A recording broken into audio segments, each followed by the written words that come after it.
Tamil Nadu CM Vijay మకాం మార్చనున్నారు. ప్రస్తుతం east Coast రోడ్డులోని తన ఇంటి దగ్గర నుంచి సచివాలయానికి ఆయన నిత్యం వెళ్లి వస్తున్నారు. అయితే సీఎం కాన్వాయ్ సజావుగా వెళ్లడానికి వీలుగా ట్రాఫిక్ పోలీసులు ఆ మార్గంలో ఆంక్షలు విధిస్తున్నారు. దీంతో సామాన్యులు ఇబ్బంది పడుతున్నారు. ఈ విషయాన్ని గమనించిన విజయ్ సచివాలయానికి దగ్గరలో దివంగత జయలలిత నివాసం ఉన్న పోయిస్ గార్డెన్లోని వేద నిలయాన్ని 350 కోట్లకు ఆయన కొనుగోలు చేయనున్నారని తెలుస్తోంది.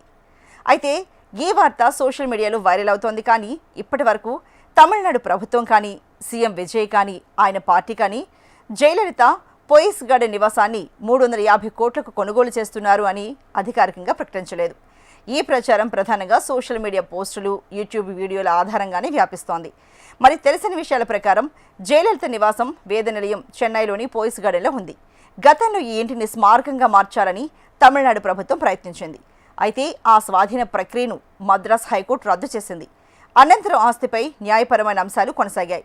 ఇటీవల కాలంలో ఈ ఆస్తికి సంబంధించిన పన్ను బకాయిలు, న్యాయపరమైన పరిణామాలపై వార్తలు వచ్చాయి. కాబట్టి 350 కోట్లతో విజయ్ ఈ ఇల్లు కొనుగోలు చేస్తున్నారు. సీఎం మకాం అక్కడికి మారుతోంది అనే విషయానికి ప్రస్తుతం అధికారిక ధృవీకరణ అయితే లేదు. దీనిని నిర్ధారిత వార్తగా కాకుండా ప్రచారంలో ఉన్న సమాచారంగా మాత్రమే మనం చూడాలి.